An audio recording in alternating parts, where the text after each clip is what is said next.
Madame, Monsieur, bienvenue sur le plateau de Regard sur le monde.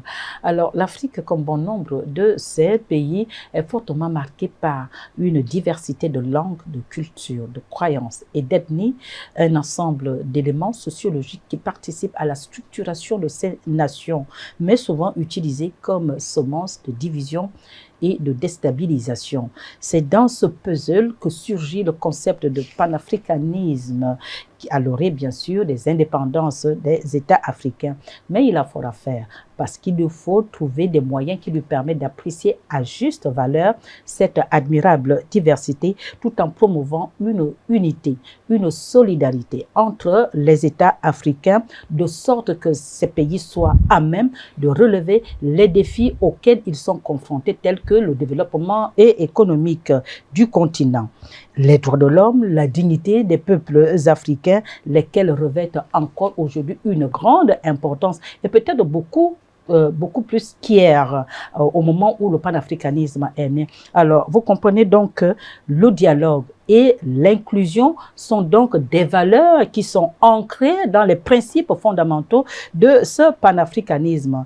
Et nous allons donc, tout au long de cette émission, nous allons tenter de dépoussiérer ce mouvement nationaliste en Afrique, dont son histoire, depuis sa création jusqu'à nos jours. Et pour en parler sur ce plateau, je reçois donc deux éminents professeurs de l'université gabonaise, à savoir le docteur Emmanuel Ngebamiko, maître de conférence, à savoir professeur Emmanuel Ngebamiko, sociologue et anthropologue du politique, auteur d'un récent ouvrage intitulé « Le Congo-Ça virus, construction de la réalité de la COVID-19 en Afrique », pour ne citer que ces deux-là, parmi tant d'autres d'ailleurs.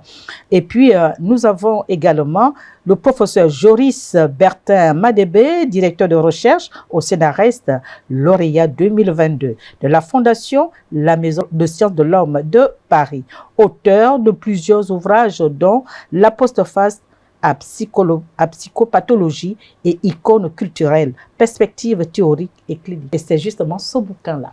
C'est parfait, c'est exactement ça. Voilà, psychopathologie de la persécution et icônes culturelles. C'est parfait, c'est parfaitement dit.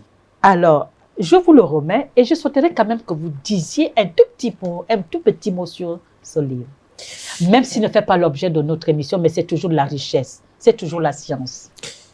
Le livre est une réinterprétation des théories anthropologiques de la persécution et notamment des théories locales de la sorcellerie. Ah, donc, on parle d'envoûtement, de fantômes, etc., qui sont interprétés par l'auteur du livre qui est Samuel Mbadinga, et qui permettent justement de comprendre que la persécution est une réalité psychique universelle dont l'expérience en Afrique en général se réduit dans la discursivité sorcellaire à l'image du fantôme. Donc, une fois que ces bases, ces principes scientifiques sont posés, on comprend que ce qui est particulier à l'Afrique ou au Gabon n'est pas aussi particulier que ça, parce que dans le langage de la science, le fantôme devient une réalité universelle. Et c'est totalement en rapport avec le sujet que nous allons développer, parce que si nous interprétons le panafricanisme dans le langage de la psychopathologie de la persécution, nous allons nous rendre compte qu'il faut repenser le concept. D'accord. Ok, merci. Ce que je propose également, c'est qu'on se retrouve autour de ce plateau, sur ce plateau pour consacrer toute une émission à ce livre-là qui justement reflète nos réalités qu'on vit tous les jours chez nous, ici au Gabon de façon particulière, mais en Afrique de façon générale. Donc, cela étant dit, professeur Ngebamiko Emmanuel, professeur Joris Bertin Madébé, alors vous connaissez la tradition, c'est que nous allons suivre un document qui nous ramène d'abord, j'ai brossé un peu l'historique du panafricanisme, mais vous êtes des spécialistes qui allez dire davantage à nos chers téléspectateurs qui nous suivent en ce moment. Donc, si vous êtes prêts, mes deux professeurs, je vous invite à regarder ce document. De 1900 à 1950, le mouvement panafricain a défendu les causes des peuples africains contre l'esclavage, la discrimination raciale, la conquête coloniale et la domination des puissances impérialistes. Puis, vers les années 1950, la montée du mouvement ouvrier et en particulier de l'international socialiste, le mouvement communiste mondial et les militants des droits de l'homme vont sous diverses formes apporter du soutien et de la solidarité au mouvement de libération de l'Afrique contre le colonialisme et l'apartheid. Cet appui au mouvement progressiste africain permet de tisser un filet de relations cordiales avec les mouvements progressistes d'Asie et de l'Amérique latine. En 1955, un coup d'accélération est donné à la décolonisation par les dynamiques de Bandung en Indonésie. Dynamiques au sein desquelles jouent un rôle décisif les dirigeants panafricanistes tels que Gamal Abdel Nasser d'Égypte, Kwame Nkrumah du Ghana, Jomo Kenyatta du Kenya et son compatriote nationaliste Jaramogi Odinga, Julius Nyerere de la Tanzanie, Sékou Touré de la Guinée-Conakry, pour ne citer que ces figures de proue. Dès les années 1960, la plupart des pays africains, à l'exception des colonies portugaises et des forteresses racistes, obtiennent leur indépendance. Le rêve des leaders panafricanistes semble être alors réalisé avec la création de l'OUA en mai 1963 et la création du comité de libération à Dar es Salaam en Tanzanie qui s'en est suivi. Ainsi, le vaste mouvement progressiste panafricaniste connaît une transformation rapide au cours de la période précédant les indépendances. Malheureusement, cette transformation n'ira pas à son terme puisque les grosses pointures du nationalisme africain seront froidement abattues par les impérialistes. Patrice Lumumba du Congo belge, actuel RDC et ex-Zaïre, Marian Gouabi du Congo-Brazzaville, Samora Machel du Mozambique, ainsi la large coalition anticolonialiste éclatée dans la plupart des pays cède la place à la dictature, au culte de la personnalité, à la montée en puissance du nationalisme d'État au détriment du panafricanisme. Le cynisme du parti unique remplace donc la vision commune de la libération nationale, d'unité nationale et de progrès économique par le tribalisme, la solidarité ethnique et d'autres affiliations sectaires sombres. Conséquence, la plupart des gains positifs des luttes anticolonialistes sombrent dans les profondeurs des océans de l'oubli au cours des années 70, 80 jusqu'en 90.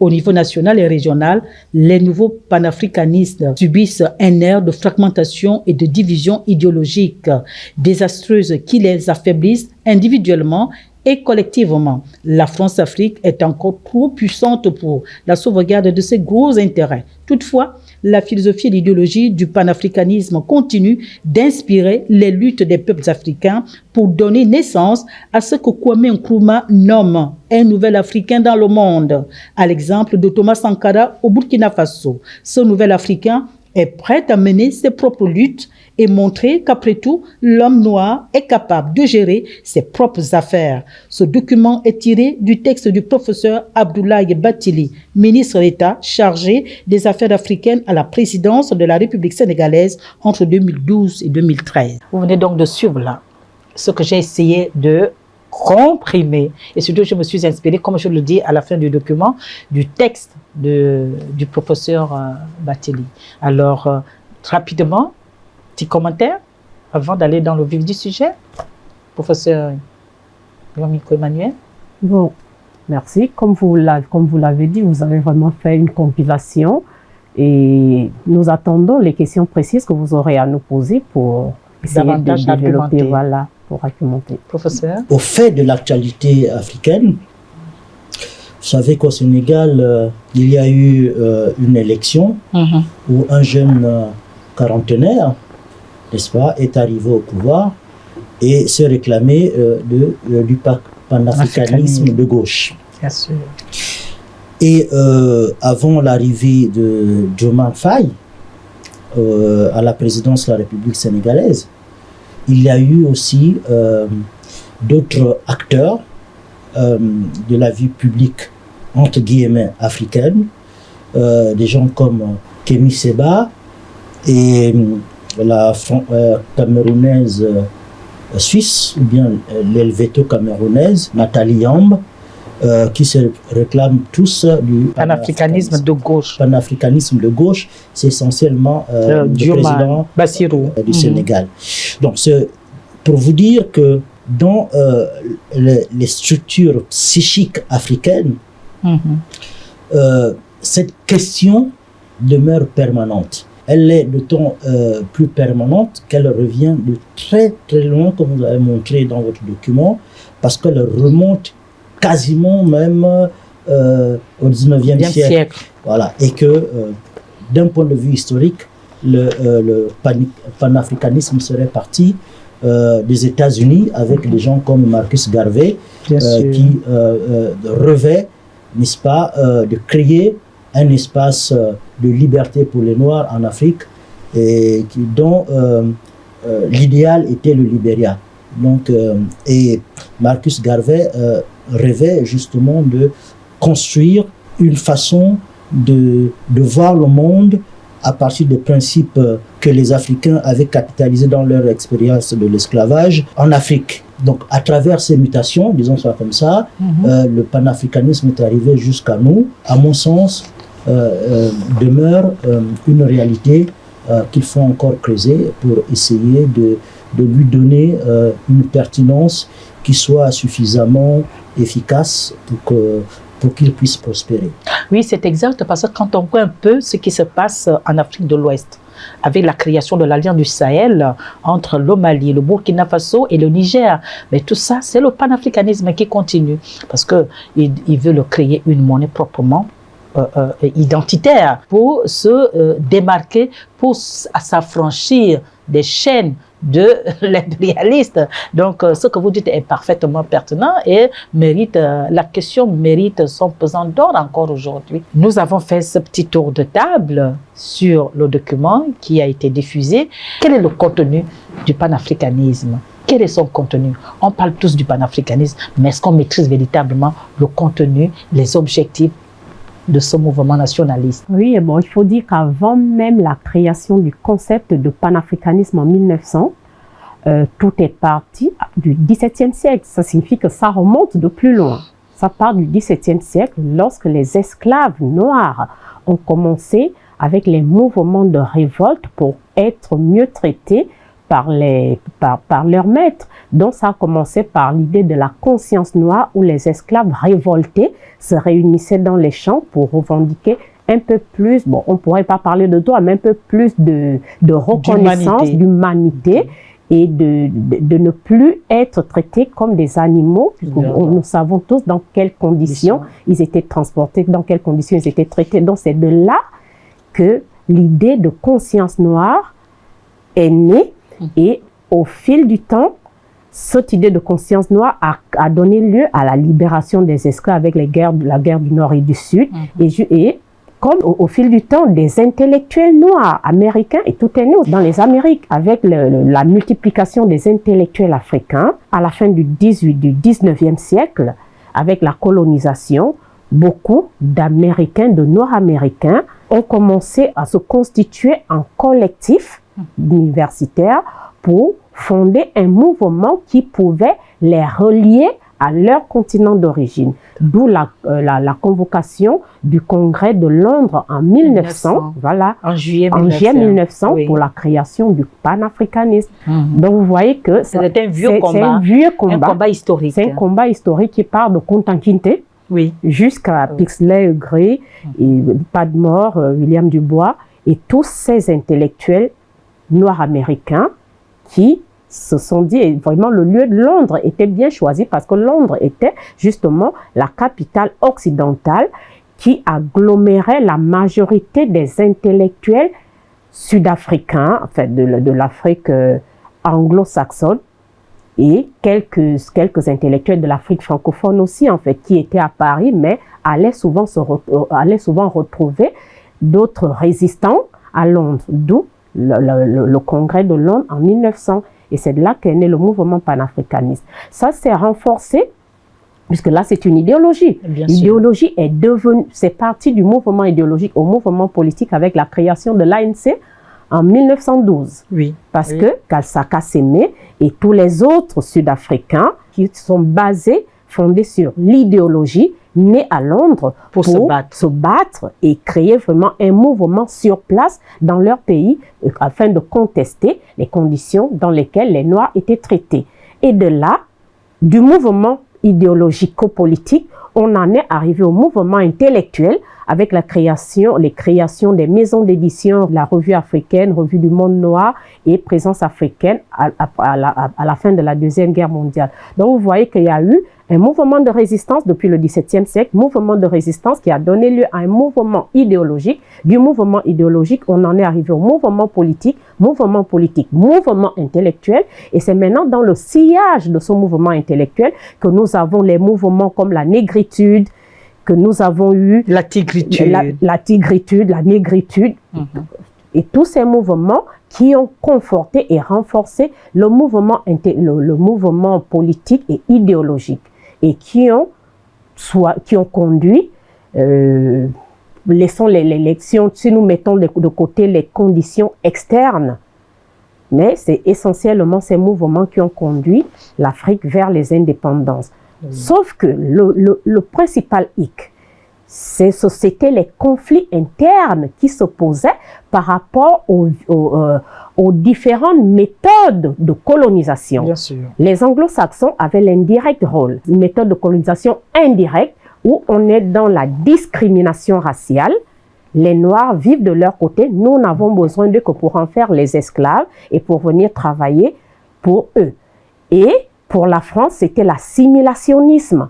Du coup, ces deux méthodes de colonisation ont créé deux états d'esprit différents qui ont fait cet état d'esprit a fait des anglo-saxons des combatifs, des résistants qui voulaient en découdre avec l'ordre colonial coûte que coûte, là où les francophones, eux, ils étaient dans la négociation permanente avec la France. Ce qui fait que les mouvements panafricanistes francophones qui se limitaient généralement dans la littérature, la poésie, étaient, en voulant valoriser la culture noire, c'était le contraire, vu que ça se valorisait en français, dans la langue du colonisateur. Et en la valorisant dans la langue du colonisateur, les principaux bailleurs de fonds, c'était aussi les colonisateurs. Donc, le panafricanisme va buter là. Va buter. Un des problèmes qui va même provoquer son échec. Parce qu'il y a deux camps qui s'opposent maintenant à l'intérieur. Le camp des Kwame Nkrumah, des anglo-saxons. Des anglo-saxons qui étaient tranchés, et le camp des francophones pilotés par Senghor et Houphouët-Boigny. Donc, voilà. Professeur. Arrivé à ce stade, je pense qu'il est le plus nécessaire d'insister sur l'histoire du panafricanisme. Essayons au moment de réfléchir sur son héritage. Qu'est-ce que le panafricanisme aujourd'hui? Qu'est-ce qu'il peut apporter à l'Afrique? Ça, c'est un peu la question que je peux me poser, moi, en tant qu'individu, indépendamment de tout ce qui a déjà été écrit ou dit à ce sujet. Comme l'a dit Emmanuel, une idéologie qui se fonde simplement sur les discours n'apporte rien et aux fondateurs et aux nations auxquelles ces fondateurs entendent vouloir bâtir. Voilà, ça c'est la première chose. Donc à partir du moment où la libération de l'Africain a été préemptée par le discours de libération, rien n'est possible après. Parce qu'il faut sortir de l'idéologie. Essayons de voir les choses à l'envers. Comment l'Europe s'est construite? Comment les États-Unis se sont construits? Comment l'Angleterre est-elle devenue la première puissance du monde au XIXe siècle? C'est parce que la pensée a précédé les discours idéologiques. C'est quoi la pensée?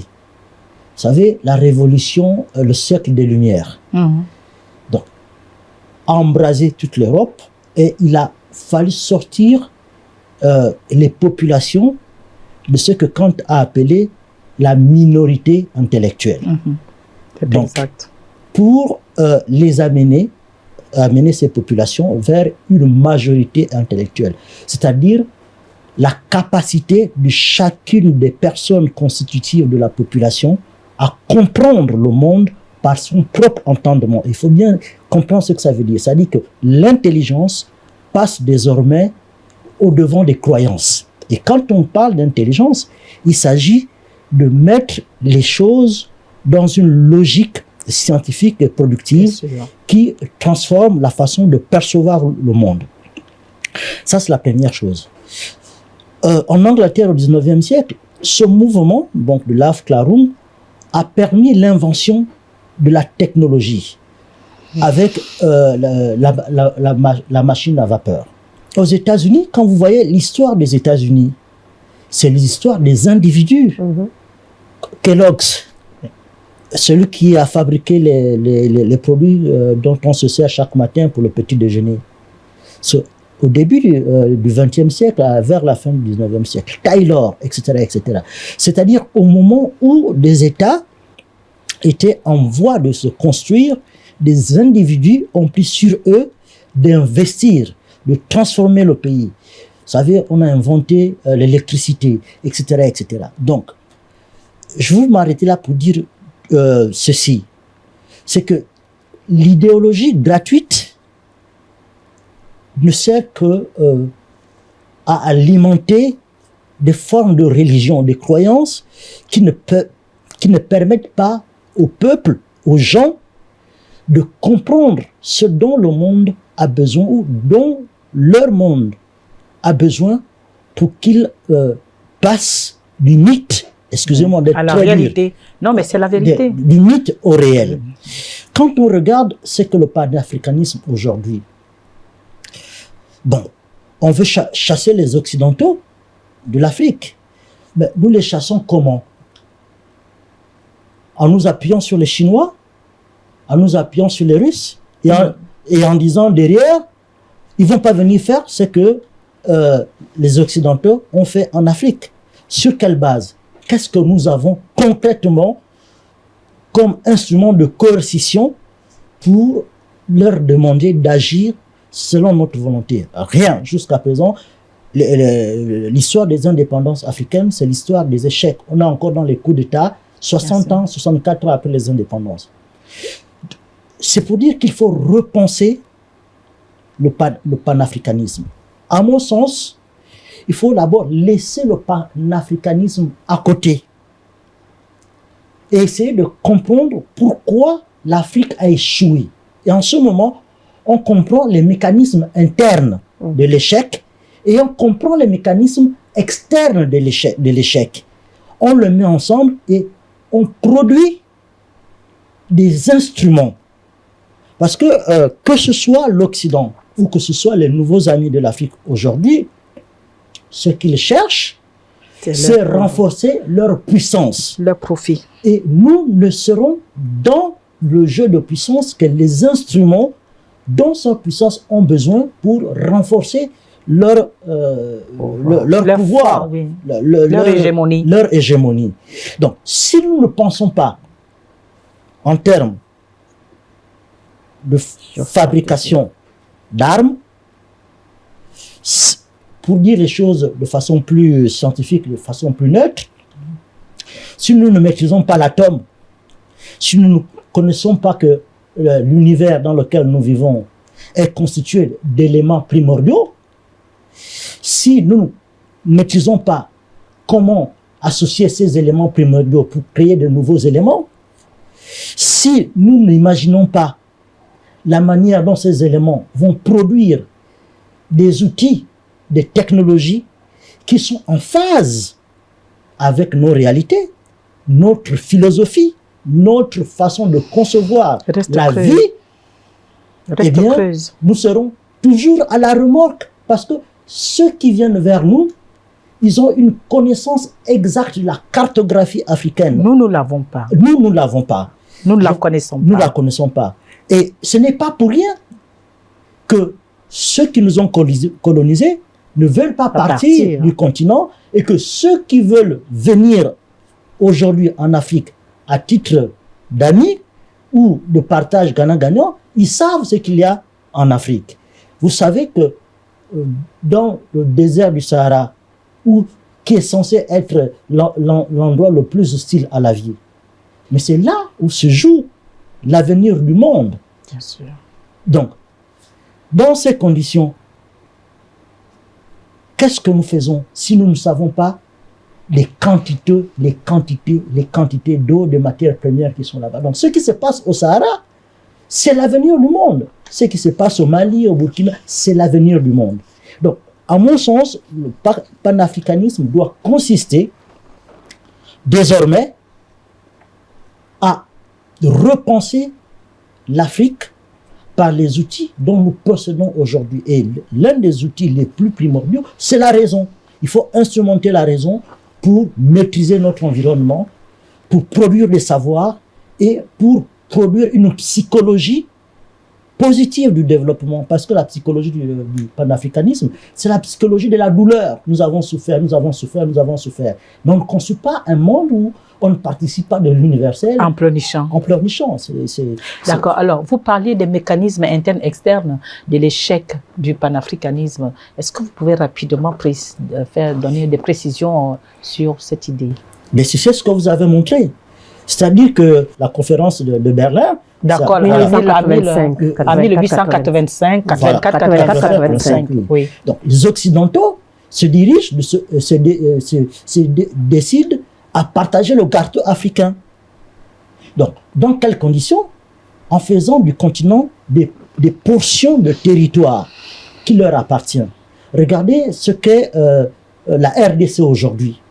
Mais c'est la suite ou la conséquence historique de cette logique-là. Bien sûr. Donc, le problème de l'intangibilité des frontières en Afrique part de là, justement. Exactement. Pour les maintenir, les États, les dans voisins, de guerre, de conflits permanents. Voilà. Oui. Qui profitent, bien entendu, à eux, aux Occidentaux, aux multinationales, oui, qui exploitent. Prenons le cas de la RDC. Vous savez que la plupart des téléphones portables ou de tous les outils numériques qui fonctionnent dans le monde, n'est-ce pas, fonctionnent à partir des matières premières, je veux dire, en gros, 80-90% qui sont exploités au Congo et dont la RDC ne tire aucun profit jusqu'à l'heure actuelle. Ça, c'est les causes externes. Mais les causes internes, mais c'est la façon dont nous avons pensé nos indépendances vis-à-vis justement de l'ancien colonisateur.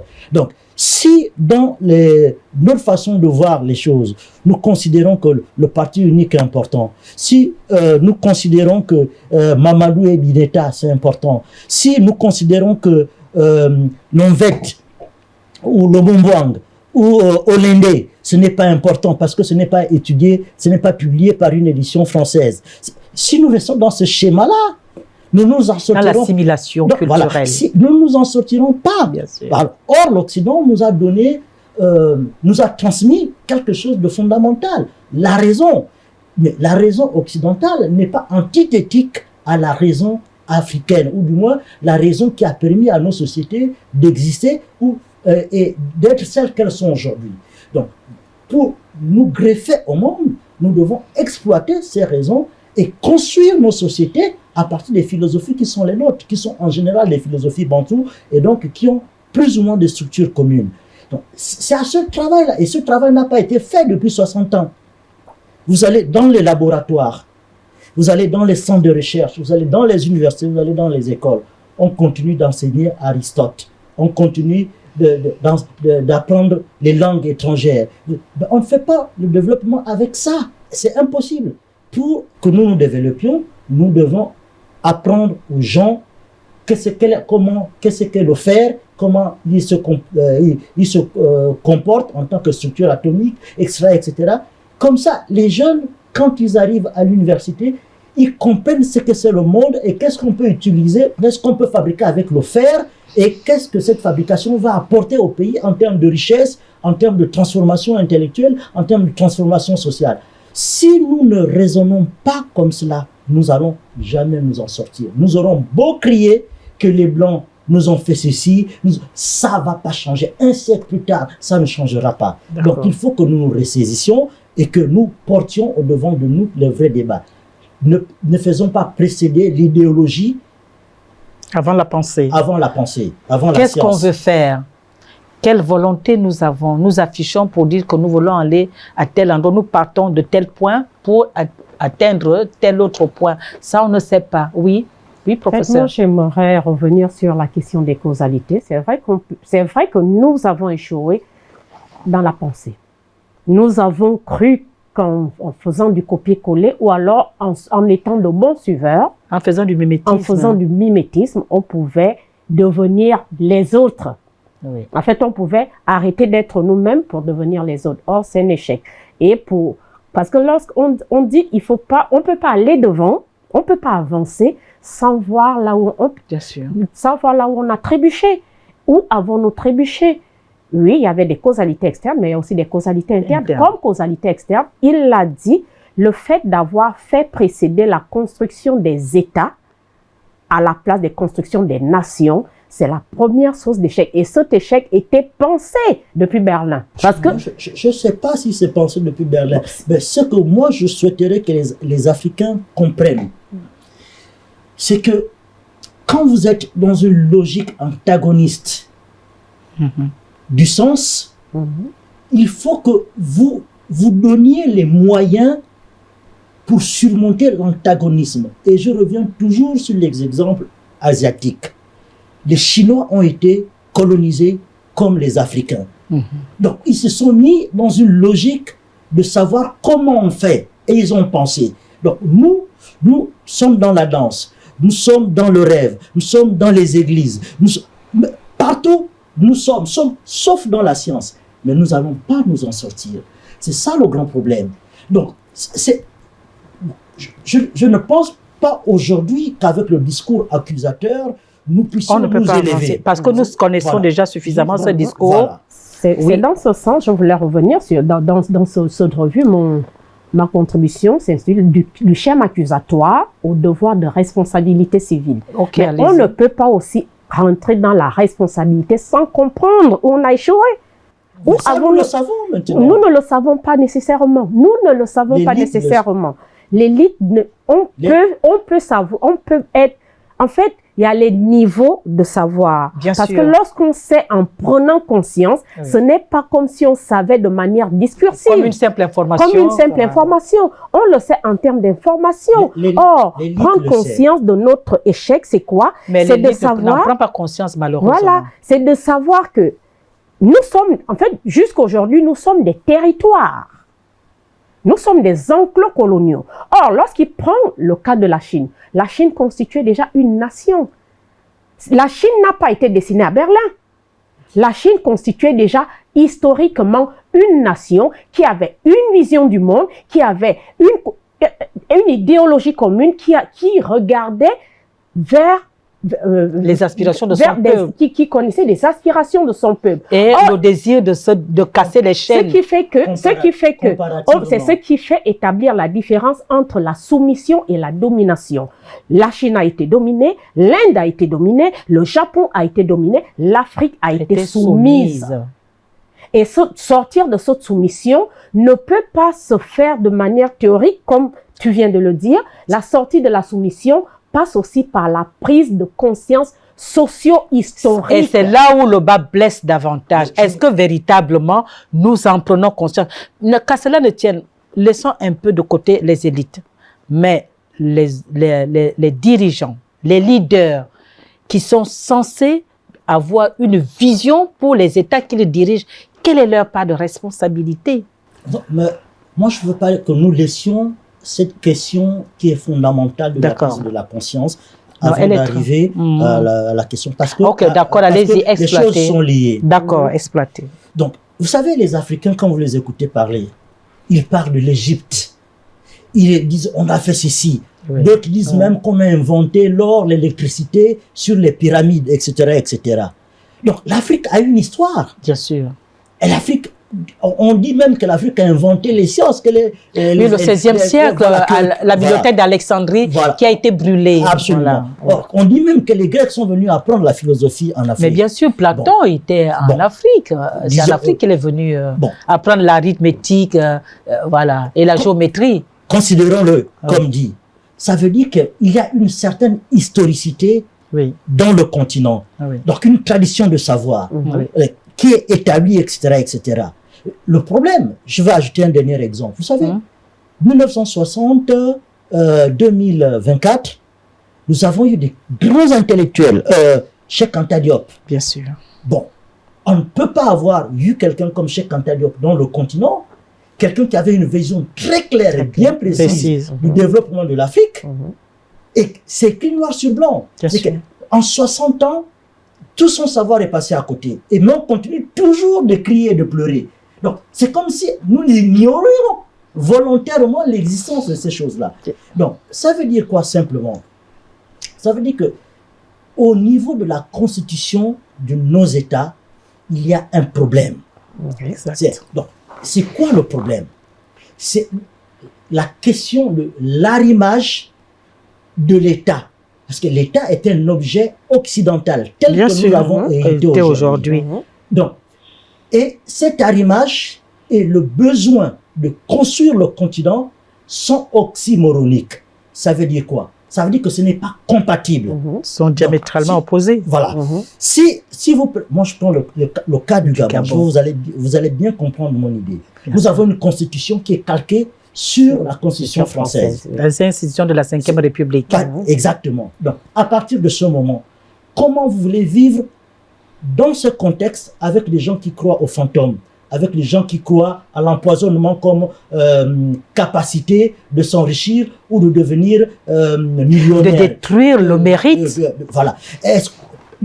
Quand vous vivez dans ce contexte-là, comment imaginez-vous que en tant que panafricain, vous allez, tout l'ego, être en mesure de maîtriser la rationalité qui fabrique la voiture, qui fabrique l'avion, qui fabrique l'ordinateur. Parce que l'enjeu, il est là. Bien sûr. Qu'est-ce que l'Afrique propose au monde, à part la chanson, à part les objets culturels? Rien du tout. Donc, si nous devons comprendre ce qui se passe, c'est que dans nos écoles, on doit commencer par enseigner les gens, non pas en leur apprenant un gicaron, mais à leur apprenant comment fonctionne l'univers et qu'est-ce qu'on peut tirer de ce fonctionnement.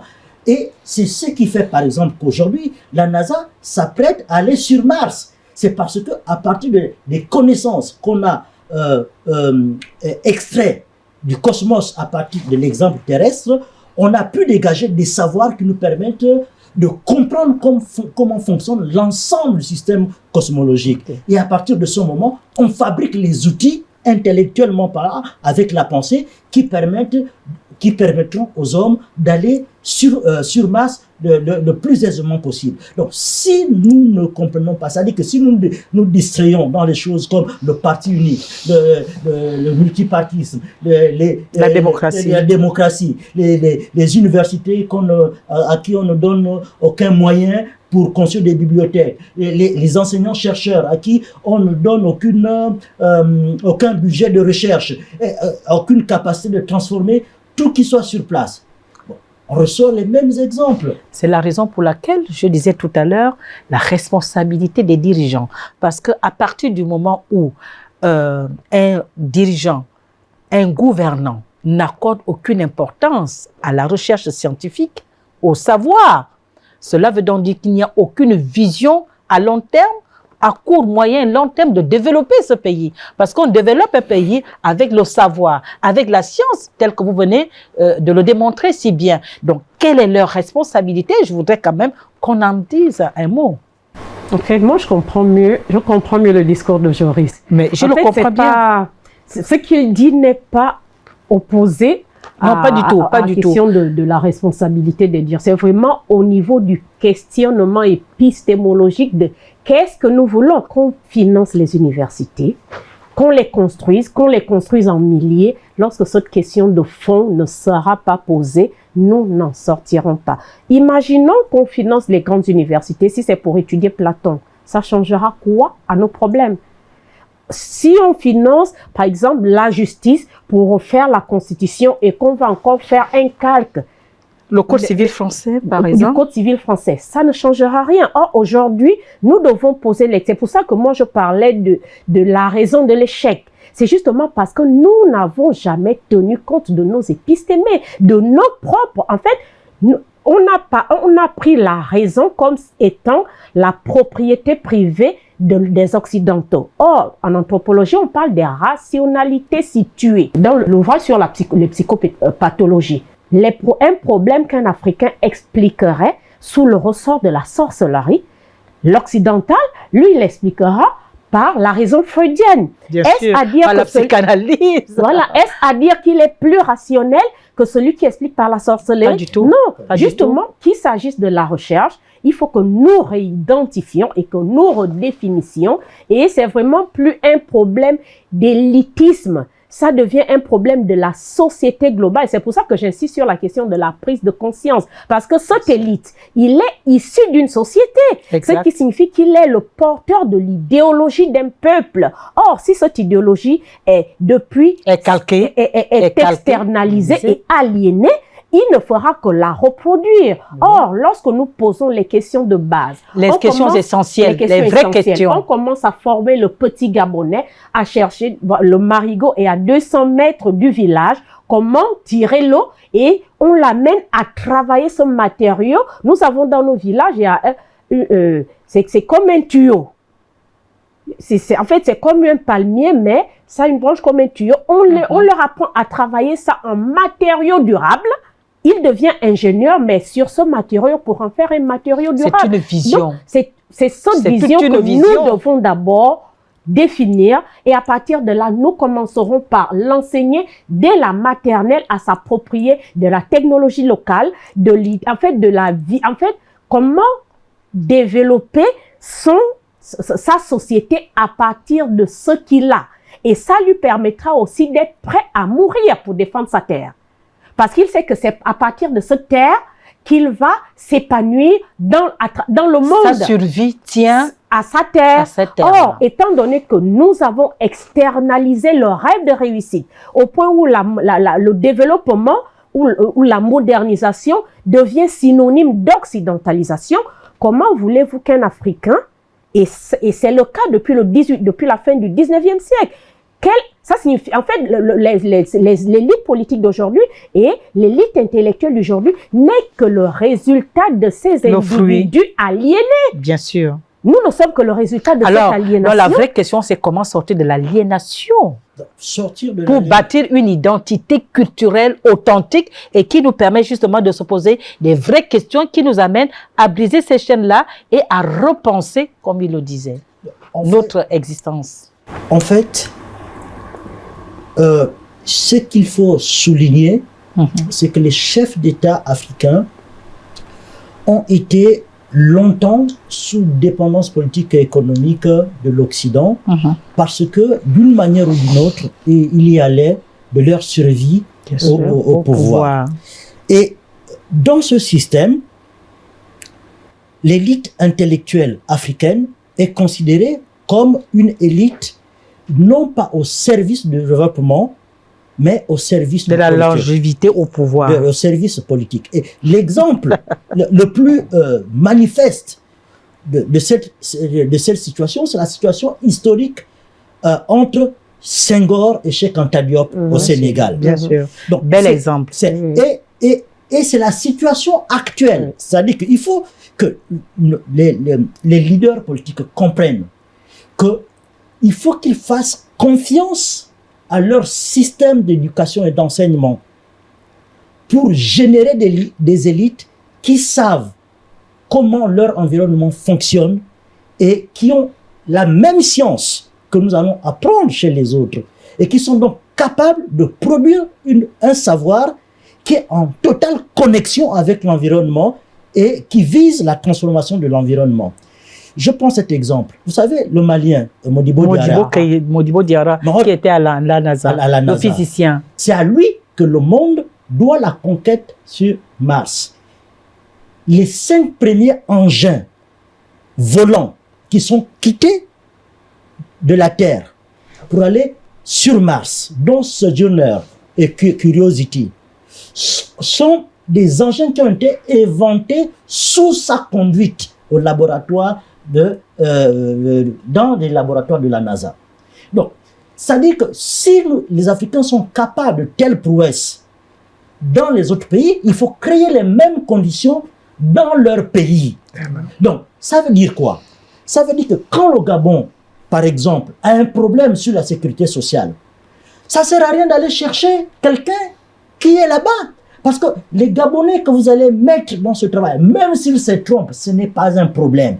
Ils ont le droit de se tromper. Parce que c'est en se trompant qu'ils vont maîtriser la bête. Et en maîtrisant la bête, ils deviendront les experts de la bête. Et l'argent qu'on paye aux Gabonais, c'est 2 fois, 3 fois, 100 fois moins que le même argent qu'on donne aux experts étrangers. Ça veut dire quoi? Pour finir, ça veut dire que nous allons réaliser des plus-values en faisant travailler nos compatriotes sur place et nous allons produire des savoirs locaux et qui vont générer des expertises locales. Et ça va faire quoi? Ça va rendre nos élites politiques plus indépendantes de l'Occident, en même temps que ça va générer une dynamique, n'est-ce pas, de développement en interne, puisque renforçant les laboratoires, renforçant les systèmes d'enseignement pédagogique, financer la recherche scientifique. Voilà, donc, il faut que ça devienne une priorité. C'est une priorité. Voilà, donc il faut que nous sortions du bug colonial qui consiste à dire que l'expertise est occidentale. L'ailleurs à la vérité. Voilà, et que la consommation de l'expertise est africaine.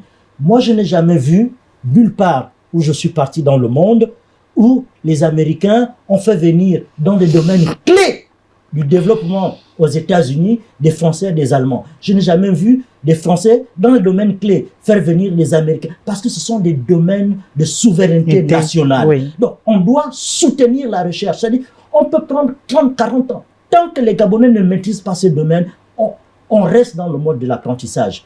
Et je vais terminer par là et conclure. Moi, c'est ce que j'ai vu en Corée du Sud, quand je suis allé en Corée en 2011. Depuis la maternelle, on apprend les enfants à être des ingénieurs en informatique. C'est que le gars, il sait depuis la maternelle qu'on l'éduque pour ça et il arrive en université, en ingénieur, il sait tout de l'informatique. Donc, c'est pas du jour au lendemain qu'on aboutit à cela. Ça suppose de la patience aussi. Donc, nos élites politiques doivent être en cette matière des grands stratèges qui doivent protéger les intérêts de leur État afin que puisse se mettre en place une dynamique de rénovation, de développement ou de construction psychologique du développement totalement endogénéisée qui va projeter... La psychologie du développement, qui va permettre à l'État de se projeter à partir de ces populations, à partir de ces dynamiques internes vers l'avenir.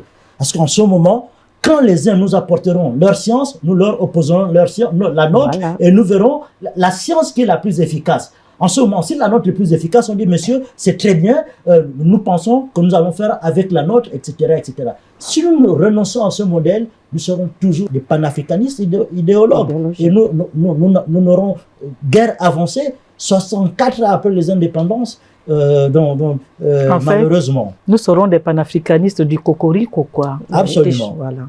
Oui, vous voulez dire quelque chose? C'était pour aller dans son sens. En fait, c'est pour aller dans le même sens. Le tout, en fait, c'est pour ça que je préfère dire ce n'est pas qu'une question d'élite politique. L'élite politique est là pour mettre en œuvre et concevoir. Mais elle ne conçoit pas justement. Elle l'oriente. Mais elle l'oriente pas justement. C'est pour ça qu'il y a échec. C'est pour ça que je dis, quand je dis c'est pas une question, ce n'est pas qu'une question d'élite politique, mais c'est un mouvement global. C'est un mouvement de la société globale. Bien sûr. Et l'élite politique n'est là que pour orienter la vision, mais cette vision doit être portée par tous. Donc, imaginez-vous un président de la République qui veut, par exemple, endogénéiser les savoirs, mais avec des enseignants qui n'ont peut-être pas cette volonté ou alors qui ont été formés aux États-Unis et à devenir de bons Américains. Il faut les réformer. On les reforme. C'est qui sont eux qui va les reformer? Mais justement, les dirigeants politiques qui ont cette vision-là, c'est leur devoir, c'est leur responsabilité. C'est l'État qui paye les salaires. C'est l'État qui... Vous ne me comprenez pas. Vous ne me comprenez. Je ne me fais peut-être pas comprendre. Ce que je veux faire comprendre, c'est que si on laisse cette vision à la seule élite politique, parce que moi, personnellement, je ne fais pas particulièrement confiance à l'élite politique. Non, ce qu'il dit, ce n'est pas qu'on va laisser cette responsabilité à l'élite politique. Pourquoi? Il y a un chef d'État qui est là, qui dirige, il a une vision politique, il oriente. Et tout s'embrale autour, tout s'articule autour de cette vision. Voilà ce que nous voulons faire. Nous voulons que ça aille dans cette direction-là. À partir de cet instant-là, tout le monde s'y met. C'est la raison pour laquelle l'exemple de la Corée est très bienvenu, parce qu'effectivement, en Corée, j'ai vu à l'université de Corée, pour y entrer, il faut d'abord être capable de créer. Auteur, tu dois être auteur. Le jeune homme ou la jeune dame qui veut entrer à l'université de Corée pour poursuivre ses études doit d'abord faire une invention authentique. J'ai également vu en Chine, là où le président Mao Zedong a lancé l'appel aux jeunes Chinois de développer la Chine. C'est dès le bas âge. Effectivement, si nous ratons le coche dès le bas âge, parce que c'est en grandissant que tout au long de la croissance que la civilisation s'acquiert. Évidemment, si nous ratons le coche dès cette frange de l'existence d'un être humain, eh bien, nous avons raté. Il faut peut-être... En fait, pourquoi je dis on ne se fait pas comprendre? Parce que tout ce que vous dites, je suis tout à fait d'accord. On se comprend. On se comprend. On se comprend parfaitement. On se comprend parfaitement. Ce qu'il faut dire, c'est que moi, je suis en train de dire, les élites politiques sous contrainte. Sous contrainte, voilà. Ça, c'est la première chose. Ils n'ont pas toujours la conscience. C'est-à-dire que quand vous vous approchez d'une élite politique et vous lui dites, voici ce qu'on peut faire. Je prends un exemple très clair, vous allez bien comprendre ce que je veux dire. Nous avons organisé, dans le cadre des activités scientifiques universitaires auxquelles nous participons tous, des grands colloques internationaux depuis 2008. Donc, chaque fois que vous allez auprès des élites politiques, demandez des financements. La question qu'on vous pose, c'est vous allez faire quoi avec ça? Ça vous amène où, etc., etc. Mais c'est justement ce qu'il faut leur dire. Ça, c'est important. Si, par exemple, je pense précisément à cet homme politique qui m'avait reçu et à qui j'avais dit ceci. Si vous ne faites pas attention, le président Ali va avoir de sérieuses difficultés à partir de 2013. Donc, l'élite politique me reçoit en 2011. Et voilà ce qui va se passer. Donc, il me dit, mais pourquoi tu dis ça? Je dis, mais parce que le monde est invisible. Et le langage invisible du monde, il faut l'acquérir et comprendre sa logique. Et à partir de ce moment, vous allez vous positionner en tant que leader politique. Vous allez bâtir une vision politique qui s'arrime. Pour éviter que le président ne soit exposé aux médias étrangers qui risquent de me traiter de dictateur. On m'a dit, je vis trop dans les livres. J'ai dit, bon, d'accord. C'était ça le reproche qui m'a été fait. Je vis trop dans les livres. Mais qu'est-ce qu'il en est résulté? Avant 2013, en 2012, France 2 a traité Ali de dictateur, de président médiocre, etc., etc. Donc, c'est de ça dont il s'agit. Il faut que les élites comprennent de façon claire et transparente dans leur conscience que le monde dans lequel nous vivons est un langage avec des codes. Si ces élites ne se mettent pas à distance du monde pour créer au sein de leur pays les instruments qui vont renforcer et le pays et donc leur pouvoir, eh bien, elles sont toujours exposées à la vindicte du langage du monde. Et n'oubliez pas que ce qui se passe en Russie, c'est ça. Et donc, Poutine, parce que en président lucide, il a compris le langage du monde, il s'est organisé. Si la Russie ne s'était pas organisée, ce serait un État aujourd'hui fractionné. Bien sûr. Pulvérisé. Voilà. Hein. Pulvérisé. OK, voilà. Professeur Joris Bertin Madebe, professeur Emmanuel Guimaminko. Malheureusement, c'est tellement passionnant ce débat, mais le temps qui nous est imparti est arrivé à son terme et donc nous allons devoir nous quitter sur ces mots-là. En tout cas, merci. d'être venu sur ce plateau dépoussiérer un peu le panafricanisme et le comprendre aujourd'hui et surtout montrer avec quels outils on peut davantage mieux implémenter ce panafricanisme pour aller de l'avant pour le développement économique, social, politique et culturel de nos États. Merci aussi à vous, chers téléspectateurs, pour votre aimable attention. Alors, on se retrouve mardi prochain à 21h. Mais déjà, n'oubliez pas, rediffusion de cette émission à 10h. Au revoir.